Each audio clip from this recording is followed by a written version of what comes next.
नमस्कार दोस्तों, मैं हूं आपका फाइनेंशियल दोस्त। दोस्तों, आज के अपने इस वीडियो में हम बात करेंगे HDFC ELSS tax saver fund के बारे में। दोस्तों, हमारी कोशिश रहती है कि हम आपको सरल शब्दों में फ़ंड की पूरी जानकारी दे सकें। दोस्तों, वीडियो शुरू करने से पहले आपसे छोटी सी रिक्वेस्ट है कि अगर आपने हमारा चैनल अभी तक सब्सक्राइब नहीं किया है तो प्लीज़ इसे सब्सक्राइब करें। तो दोस्तों, आज का अपना वीडियो शुरू करते हैं। HDFC ELSS tax saver fund यह एक ELSS कैटेगरी का फंड है। बात करें इसकी NAV की तो 15 फरवरी 2024 को इसकी NAV जो थी वह 1143 रुपये की थी। वहीं यह फंड एक ओपन एंडेड फंड है। वहीं बात करें इस फंड के बेंचमार्क की तो इस फंड का benchmark Nifty 500 total return index का रहने वाला है। इस फंड के ऊपर किसी प्रकार का कोई एग्जिट लोड नहीं है क्योंकि यह एक ELSS कैटेगरी का फंड है। बेसिकली ELSS कैटेगरी के फंड के अंदर आप 3 साल से पहले विड्रॉ नहीं करते और इस फंड के अंदर आप निवेश का चुनाव तभी करें अगर आपको टैक्स सेविंग की रिक्वायरमेंट है। अदरवाइज आप किसी भी नॉर्मल फंड में अपना निवेश कर सकते हैं क्योंकि इसके अंदर आप चाहकर भी 3 साल से पहले अपने पैसे को विड्रॉ नहीं कर सकते हैं। वहीं इस फंड के अंदर आप 500 रुपये से अपने निवेश की शुरुआत कर सकते हैं। SIP और लमसम दोनों ही केस में आप 500 रुपये से निवेश कर सकते हैं। वहीं बात करें इस फंड पे लगने वाले एक्सपेंस रेशो की तो इस फंड का एक्सपेंस रेशो 1.14% का है। वहीं यह फंड 1996 को लॉन्च हुआ था और इस फंड का अभी तक का जो एसेट अंडर मैनेजमेंट है वह 13,440 करोड़ रुपए का है। वहीं बात करें यदि इस फंड के अंदर किसी व्यक्ति ने 1 लाख रुपए का निवेश किया होता जब यह फंड लॉन्च हुआ था तो आज उसकी वैल्यू 3,73,02,000 रुपये होती।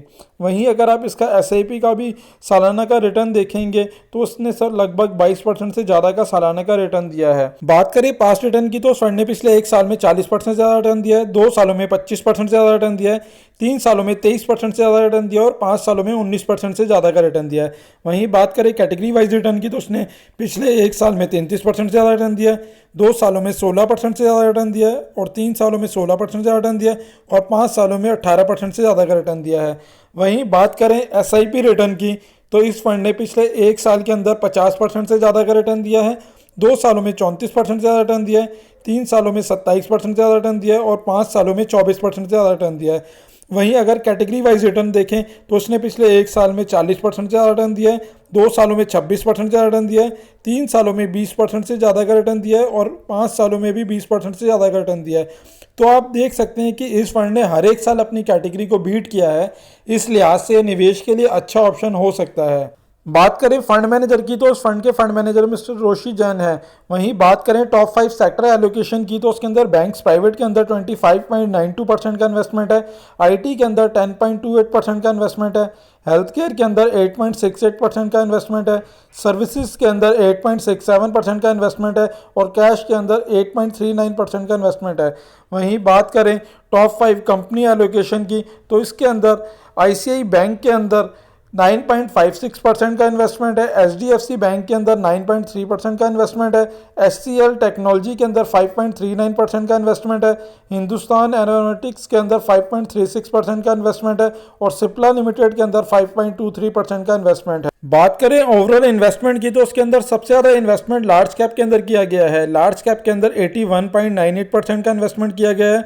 वहीं मिड कैप के अंदर 7.83% का इन्वेस्टमेंट किया गया है और स्मॉल कैप के अंदर 1.80% का इन्वेस्टमेंट किया गया है और कुछ इन्वेस्टमेंट अदर इंस्ट्रूमेंट के अंदर भी किया गया है जो कि 8.39 का है।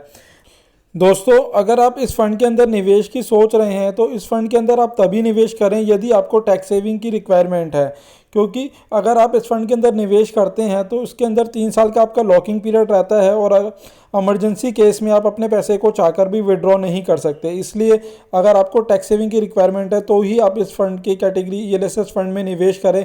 अदरवाइज़ आप नॉर्मल किसी भी इक्विटी फंड के अंदर निवेश कर सकते हैं क्योंकि वहाँ पर आपकी कोई बाउंडेशन नहीं होती, आप अपने पैसे को कभी भी विड्रॉ कर सकते हैं। वहीं इस फंड के अंदर निवेश करने से पहले एक बार अपने फाइनेंशियल एडवाइज़र से सलाह ज़रूर ले लें। दोस्तों, आशा करता हूं मेरे द्वारा दी गई जानकारी आपके लिए उपयोगी सिद्ध होगी और यदि आपको वीडियो अच्छा लगा हो तो प्लीज़ इसे लाइक शेयर करें और चैनल अभी तक आपने सब्सक्राइब नहीं किया है तो प्लीज़ इसे सब्सक्राइब करें। धन्यवाद दोस्तों।